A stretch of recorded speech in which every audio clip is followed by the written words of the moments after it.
sembah Allah, Yesus Kristus Tuhan dan Juru Selamat kami. Darah-Mu tercurah di atas bukit Kalvari. Itulah yang telah menyucikan hidup kami dari segala dosa dan kesalahan dan keburukan kami. Kami hidup di dalam kebenaran-Mu, di dalam kasih-Mu yang sempurna. Kami bersyukur ya Tuhan, sebab Engkau sangat mengasihi kami, bukan hanya dengan kata-kata, tetapi dengan kebenaran yang sesungguhnya. Terima kasih Bapa di dalam sorga. Kami rindu kembali dengar-dengaran akan firman-Mu ya Tuhan, yang menyelamatkan hidup kami dan yang memberkati kami terus ya Bapa. Di dalam nama Tuhan Yesus kami menyambutnya, kami bersyukur. Haleluya. Semua kita yang percaya berkata amin. Ya, cuma saya silakan duduk kembali. Ya, saya minta untuk ditampilkan dulu di depan ya, dari 2 Timotius pasal 3. Ya, 2 Timotius pasal 3. Bersyukur ya Bapak Ibu semuanya, kita ya ada anak-anak muda yang bisa membantu pelayanan, yang menguasai multimedia. Ya, terus dorong anak-anak muda ya Bapak Ibu semuanya, karena mereka adalah penopang, pendukung di dalam pelayanan di zaman modern sekarang ini. Kita harus mengasihi anak-anak muda generasi kita. Amin. Nah, saya akan mengajak kita semua ya Bapak Ibu semuanya, karena saya juga akan menyampaikan firman Tuhan dengan sederhana saja. Yang penting mudah dipahami. Amin. Itu yang paling penting, menjadi berkat buat kita ya. Tidak rumit ya, tapi bisa jelas apa maksud Tuhan sesuai dengan firman-Nya. Itu yang paling penting. Nah, kita langsung lihat fokus ke ini, ke depan ya. Karena kalau nanti kita buka handphone kita lagi, nanti ada notifikasi masuk, balas-balas WA lagi. Jadi langsung aja.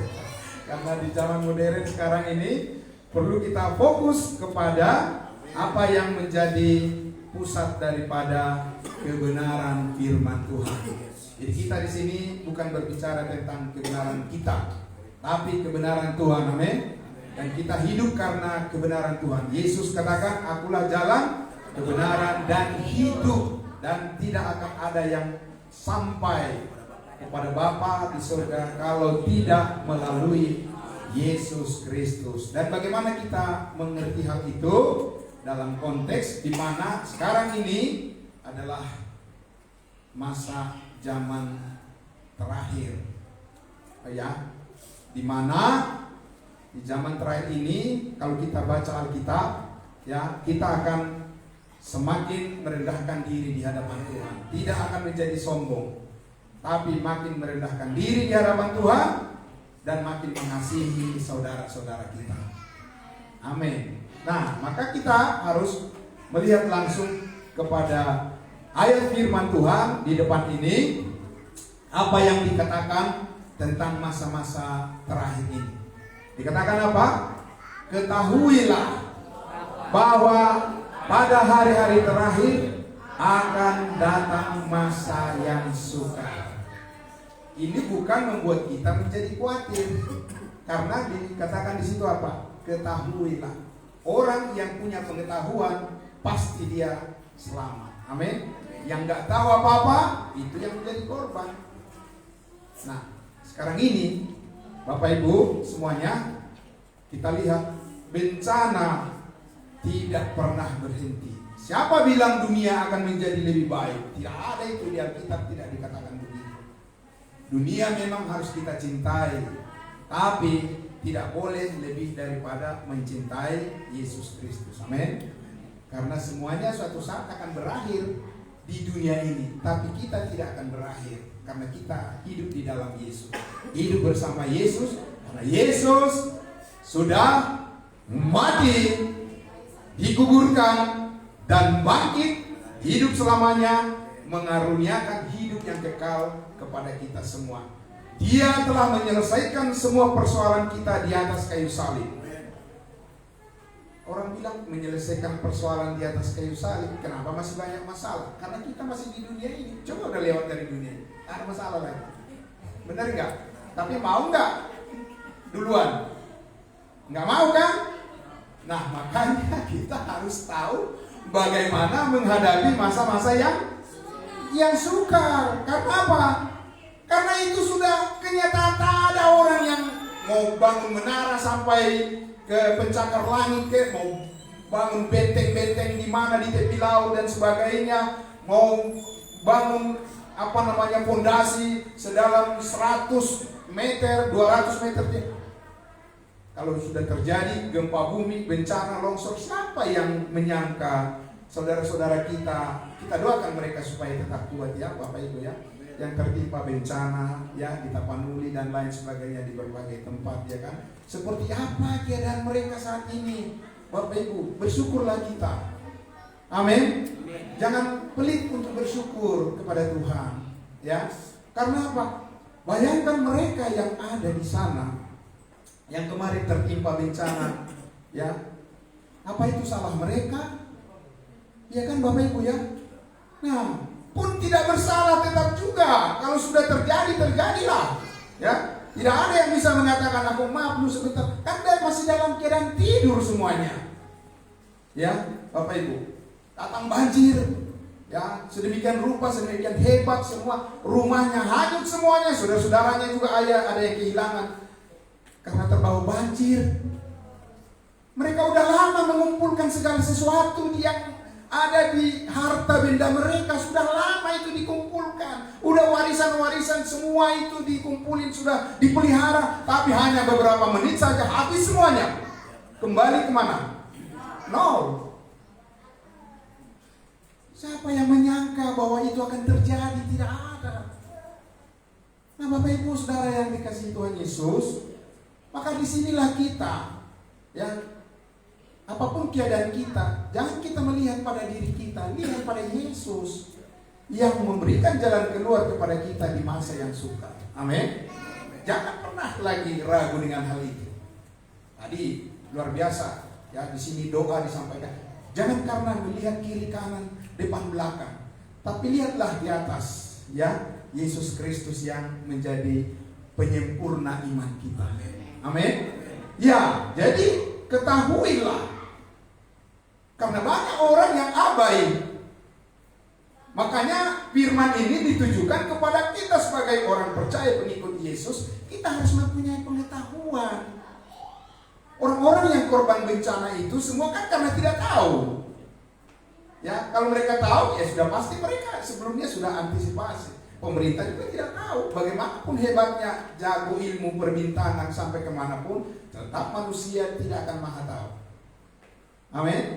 Hanya Yesus yang maha tahu. Karena itu kita harus bergantung pada Dia. Ibaratnya ini kalau kita main baking-bakingan, ya baking kita harus Yesus. Amin. Ya, jangan bergantung pada manusia. Manusia itu sama aja, manusia itu. Apapun pangkatnya, apapun kedudukannya, setinggi apapun ilmunya, ya, sehebat apapun dia telah melampaui berbagai latihan dan keterampilan, intelektualitas dan sebagainya, tidak akan pernah bisa menyamai Yesus Kristus. Dan tahukah Bapak Ibu Saudara, ya, apa yang paling luar biasa yang tidak bisa ditiru oleh manusia di dunia ini? Sekarang segala sesuatu bisa ditiru kan dengan AI, artificial intelligence. Banyak penipuan di mana-mana. Hati-hati. Ya, gadget kita itu, handphone kita itu bisa membawa kebaikan, bisa juga menjadi malapetaka kan? Iya, anak-anak kita itu harus kita kontrol juga mereka, tapi tidak keras. Jangan keras sama anak-anak. Tapi harus kita, biarpun dia salah paham sama kita, tetap kita ingatkan.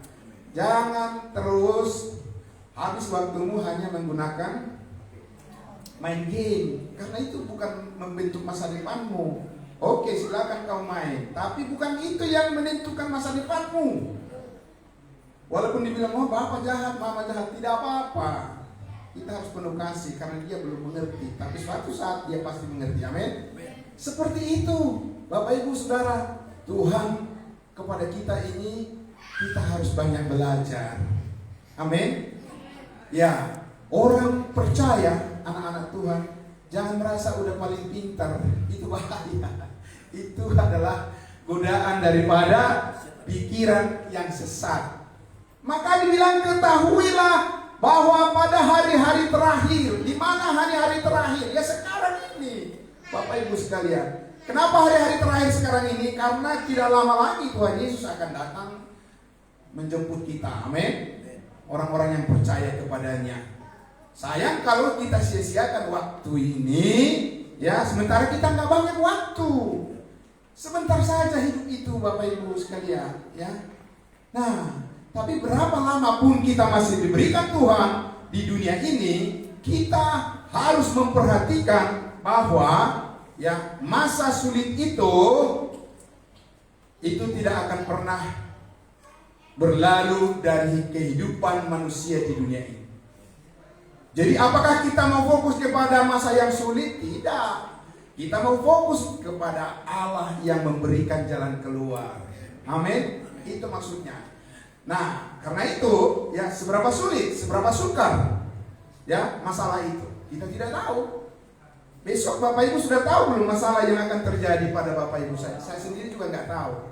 Apakah itu akan mudah saya hadapi, ataukah saya harus mati-matian menghadapinya? Apakah saya harus dibantu oleh orang lain mengatasinya dan sebagainya? Saya tidak tahu. Tapi ingatlah, apapun itu, ya, apapun itu, seperti apapun itu, kita harus mengetahui, ya, dengan baik bahwa Tuhan Yesus, kita ada di dalam Dia. Amin. Dia ada di dalam kita. Kita bukan orang pinggiran. Kita bukan orang marginal. Amin. Siapa di sini yang merasa hidupnya kurang diberkati? Coba tunjuk tangan. Yang merasa kurang diberkati. Itu baru perasaan. Belum kita lihat di dalam kebenaran. Amin. Iya. Jadi Bapak Ibu sekalian, kita harus membedakan apa perasaan, apa kebenaran. Karena Tuhan tidak menentukan kebenarannya berdasarkan perasaan kita. Tidak. Pun tidak berdasarkan keahlian kita. Tidak. Dia mempunyai kebenaran sendiri. Amin. Ya, semua mengacu, berpatokan kepada kebenarannya. Ya. Mari akan kita lihat dulu, ya, Efesus pasal 1. Oke, Efesus pasal 1. Saya tertarik dengan kesaksian Bapak kita tadi. Bahasa apa, Pak? Bapak Markus, ya, Matius, Markus, berarti yang urutan kedua, ya. Nah, oke. Saya tertarik tadi dengan kesaksiannya. Karena itu saya akan meminta dulu Efesus pasal 1 ayatnya yang ketiga. Bapak Ibu, dengar tadi kesaksian Bapak Markus, apa yang beliau katakan tadi, yang membuat rasa syukurnya itu bukan hanya panjang umur, tapi karena di balik panjang umur itu ada yang disediakan oleh Tuhan. Amin. Apa itu? Ya, Bapak Ibu ingat tadi yang disampaikan Bapak itu. Nah, sekarang kita lihat di dalam firman Tuhan itu sesuai atau tidak. Kan begitu. Kata-kata manusia bisa saja macam-macam, tapi kata firman yang harus meneguhkannya. Amin. Ya, apa dikatakan di situ?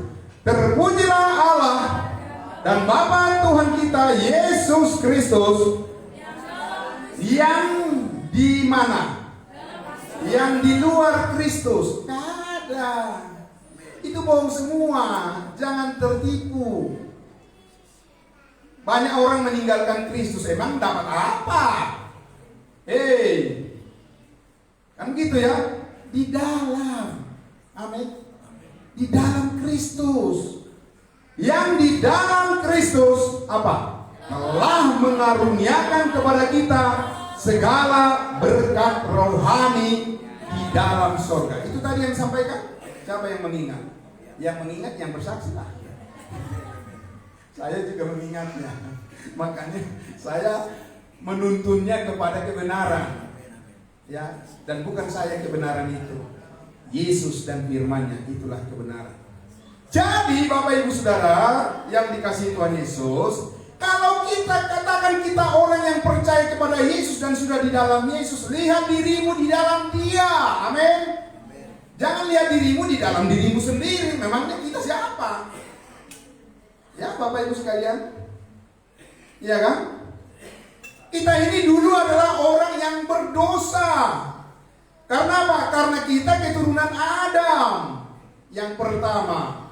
Dan upah dosa adalah maut. Tapi sekarang kita adalah keturunan daripada Adam yang terakhir. Siapa? Siapa Adam yang terakhir?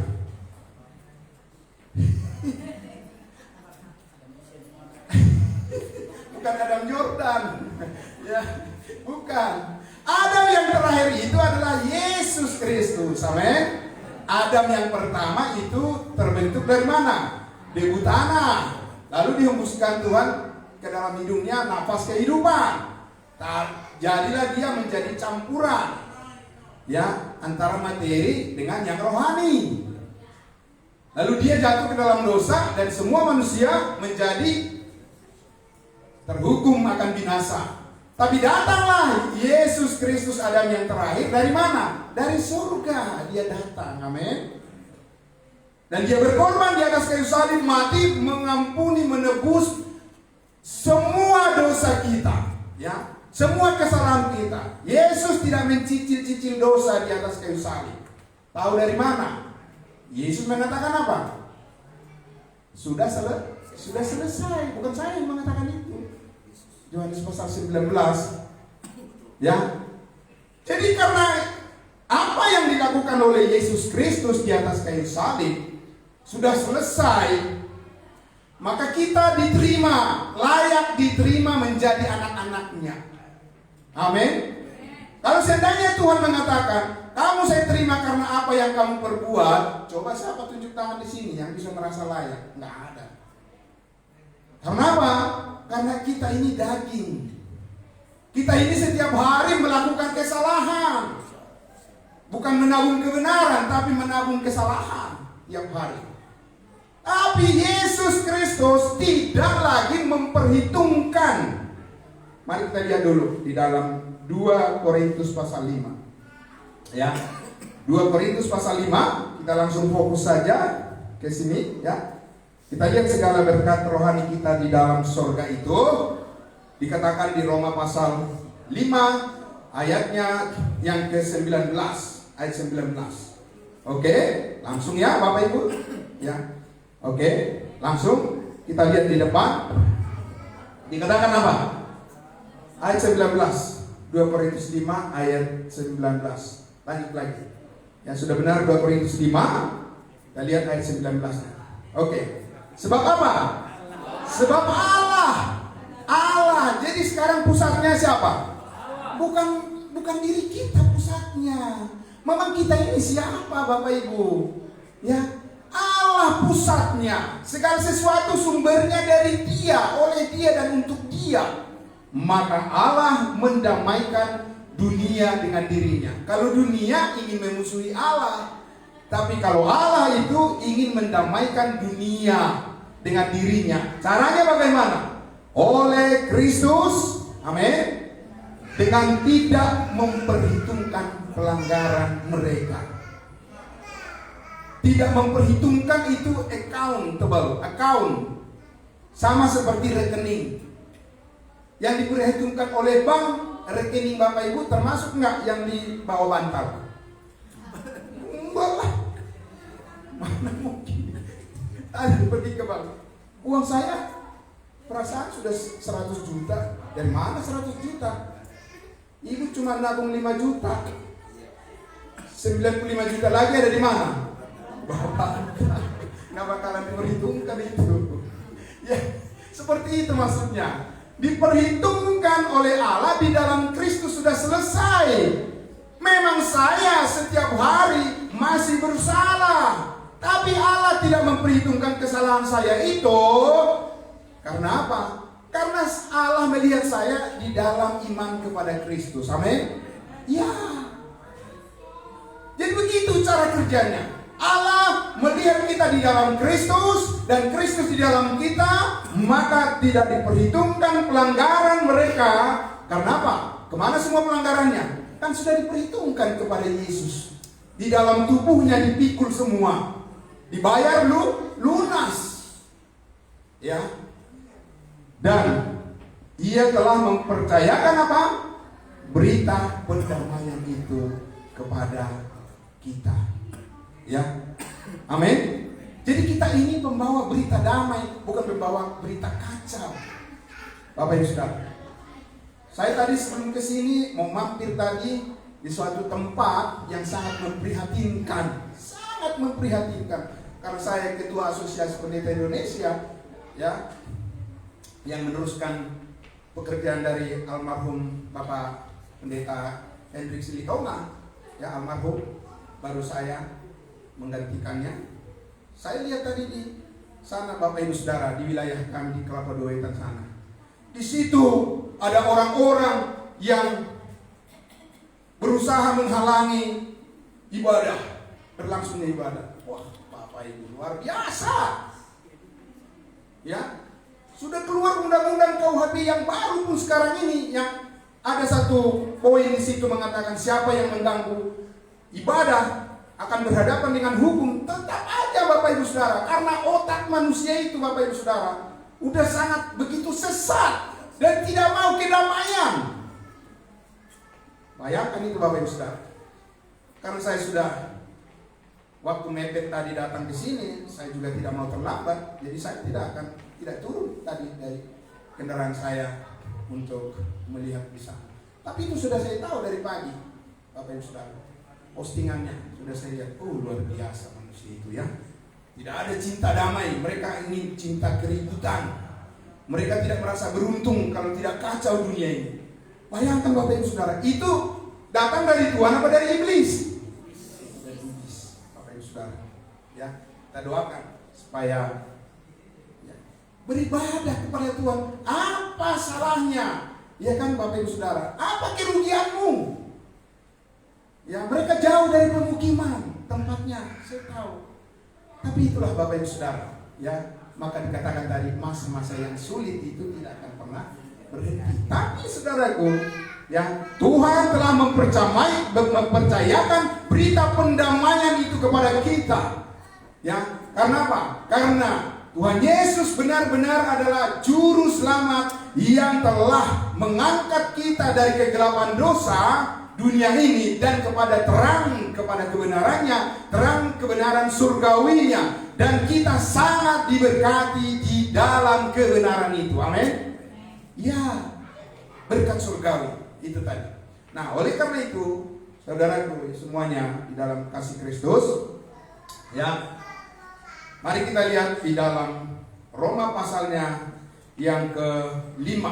Ya, kembali kita ke Roma pasal 5. Bagaimana cara Allah untuk melepaskan kita dari hari-hari terakhir, di mana masa-masa yang sulit, saking sulitnya Bapak Ibu sekalian, itulah sebabnya banyak orang yang tidak sanggup lagi bertahan dalam kejujuran, tidak sanggup bertahan dalam penderitaan, tidak sanggup lagi bertahan di dalam masa-masa pergumulan, mengambil jalan pintas, ya Bapak Ibu Saudara, dan menghalalkan segala cara. Lihat bangsa dan negara kita ini Bapak Ibu Saudara, korupsi tidak pernah bisa habis diberantas. Karena apa? Memang dunia ini sarangnya orang serakah, Bapak Ibu Saudara.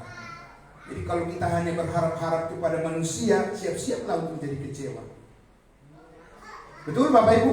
Ya, berharaplah kepada Sang Pemberi damai dalam hidup kita. Itu udah pasti dan 100% tidak akan pernah salah. Mari kita lihat di dalam Roma pasal 5. Ya, Roma pasal 5 ayatnya kita lihat Bapak Ibu sekalian. Di ayatnya yang pertama dulu. Sebab itu, amin.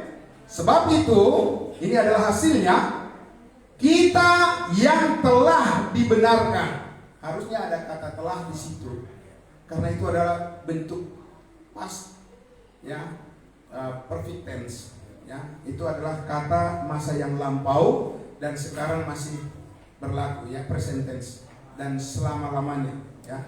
Sebab itu Kita yang telah dibenarkan karena apa? Karena iman. Amin. Penting atau tidak iman ini? Justru Allah berkenan di situ. Amin. Perbuatan manusia boleh selangit, tapi Allah menghargai iman. Ya. Nah, telah dibenarkan karena iman apa? Kita hidup dalam damai sejahtera dengan siapa? Dengan Allah oleh karena Tuhan kita Yesus Kristus. Amin. Bapak Ibu Saudaraku, kalau manusia sudah tahu siapapun dia, bahwa dia sudah berdamai dengan Allah, tidak mungkin Tuhan membuang hidupnya. Iya.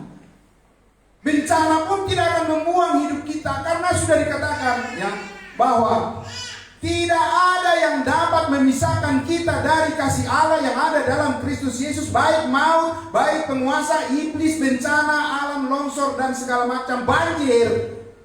Tidak akan bisa memisahkan kita dari kasih Allah yang ada dalam Kristus Yesus.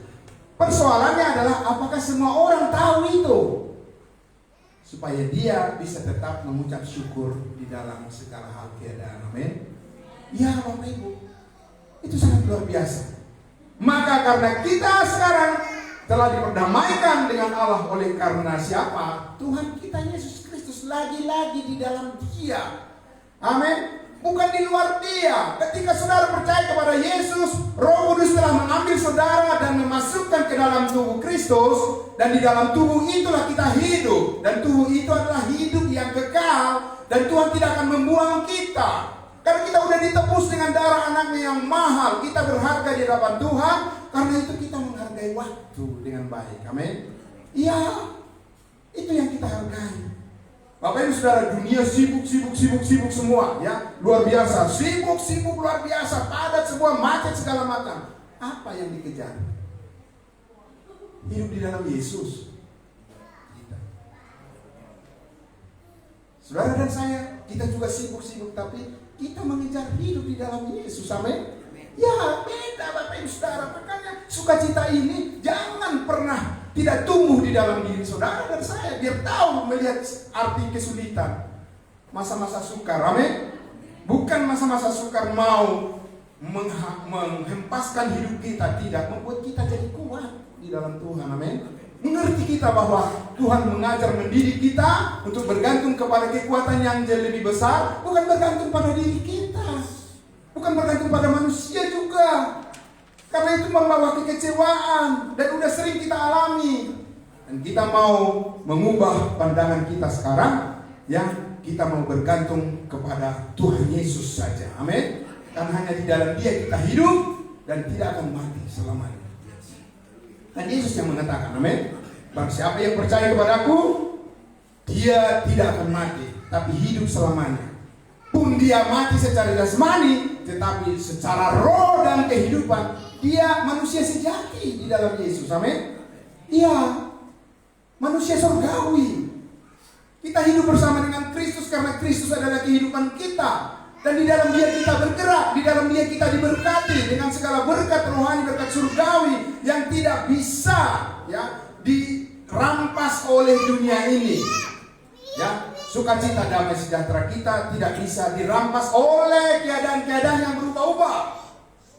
Nah, saudara, karena itu di Roma pasal ayatnya yang ke-8 ya, kita menuju pada kesimpulan kita ya.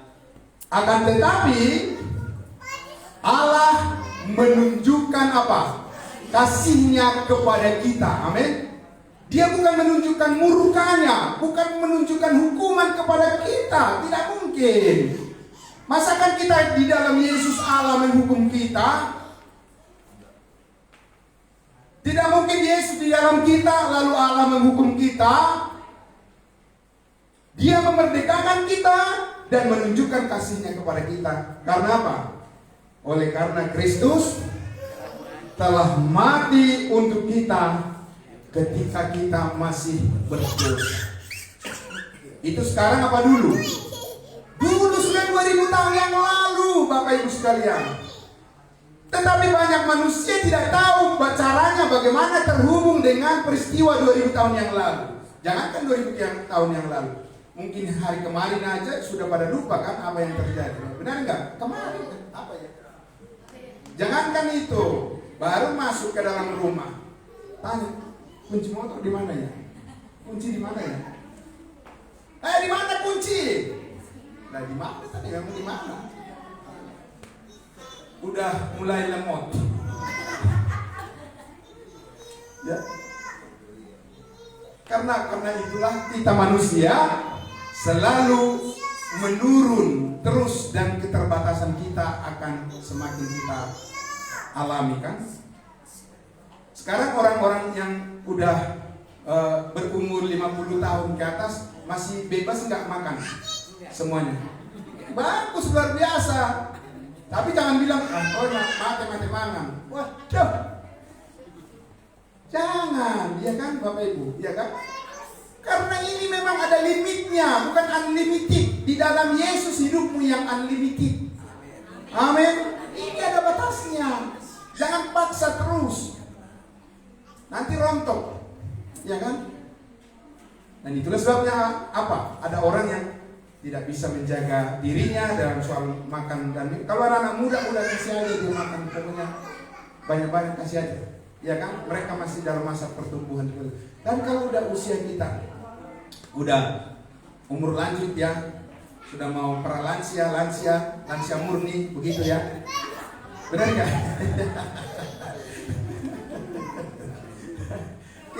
Allah mau kita menikmati, amin. Allah tidak mau kita mati konyol. Iya, nggak mau dia, sebab hidup kita berharga, udah ditebus. Ya, banyak kan di sini yang punya emas disimpan di rumah kan, ibu-ibu terutama kan. Oh iya, mahal kan mas? Mahal sekali emasnya kan. Langsung bilang, Pak, jual aja emasnya, mumpung lagi mahal gitu. Terus besok belinya di mana? Gitu ya kan? Mahal. Jadi itu sangat dijaga betul, amin. Seperti itu juga Tuhan Allah kepada kita, hidup kita itu mahal, dijaga, dan kita harus tahu penjagaan Allah itu, amin. Dia menyadarkan kita bahwa Allah sangat mengasihi kita, ya. Karena itu kita jaga pola makan kita dan seterusnya, dan bagaimana kita saling mengingatkan juga supaya apa? Ya, kita ingin lebih lama lagi menikmati berkat Tuhan di dunia ini, ya. Jangan kita menjadi orang yang konyol seperti orang-orang yang ya udah mati makan. Ya benaran akan mati juga kan begitu. Godaan iblis kepada siapa? Kepada Hawa. Ya kan? Kamu tidak akan mati, makan aja. Nah, mati benar dia. Ya kan? Jadi dengarkan apa yang dikatakan firman Tuhan. Karena Kristus telah mati untuk kita ketika kita masih berdosa. Ayat 9. Ya, ayat 9 dikatakan, lebih-lebih karena kita apa? Sekarang telah dibenarkan oleh darahnya, kita apa? Kita pasti akan diselamatkan dari murka Allah. Amin. Lebih-lebih. Tahu Bapak Ibu lebih-lebih? Lebih dari cukup. Amin. Apa yang Yesus katakan kepada Paulus ketika dia meminta berdoa supaya dia disembuhkan. Apa dikatakan?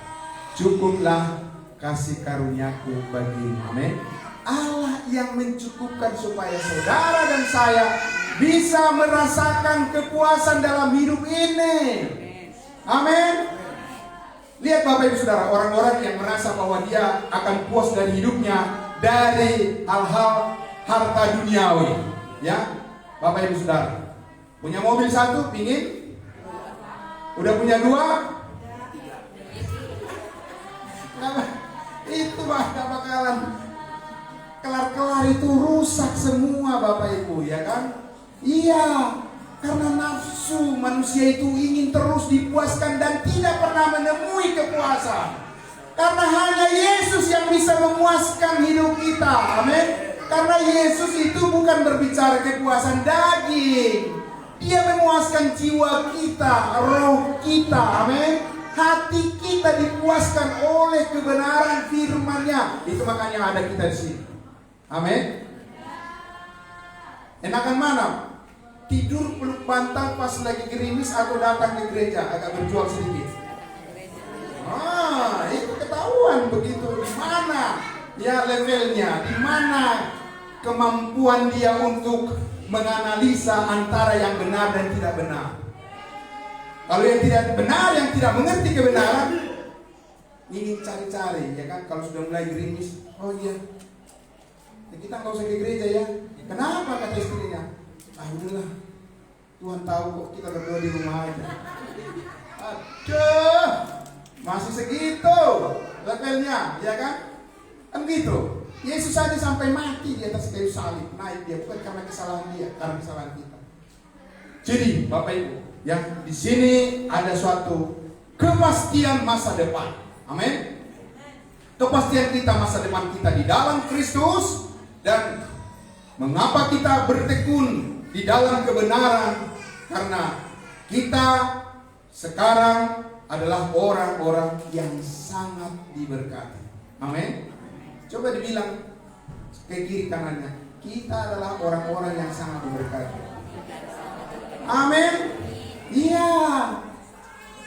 Tapi nanti jangan bilang datang ke rumah. Tadi kau bilang kita sangat diberkati, pinjam dong. Jangan begitu, ya kan? Itu namanya mencobai namanya. Karena apa? Karena kita mengatakan kebenaran kepada saudara kita, karena kita sama-sama saling menghormati. Amin. Dan kita ingin bertumbuh. Jadi ingat Bapak Ibu sekalian, di dalam jemaat ini semuanya, ingatlah bahwa kita bukan orang marginal yang terpinggirkan hidup di dunia ini.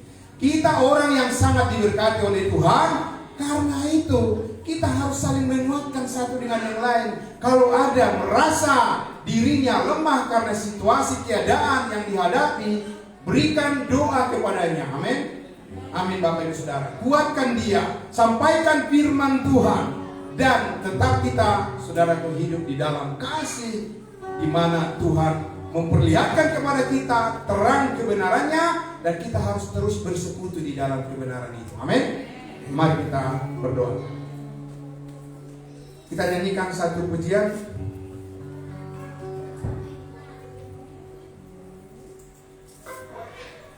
Hatiku percaya.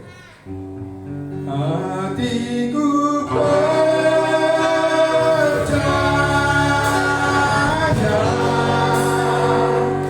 hatiku percaya,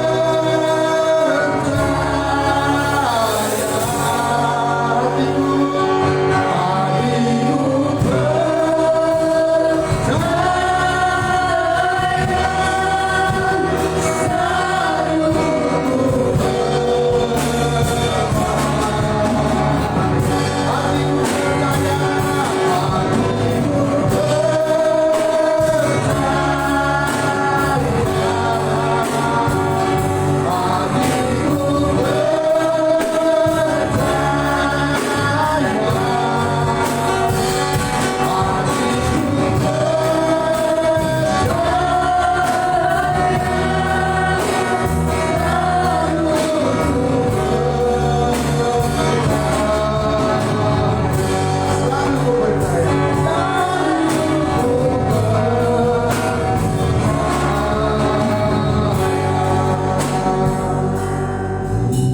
Bapa di dalam surga, terima kasih ya Tuhan.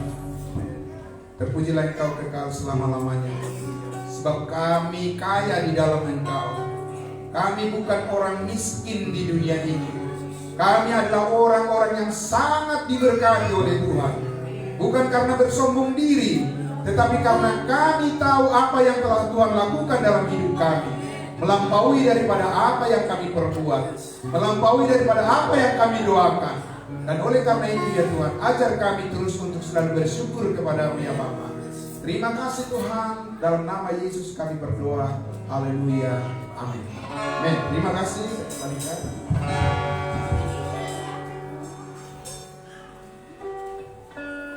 Terima kasih untuk doa kita, firman Tuhan yang sangat memberkati kita dan menguatkan kita. Kita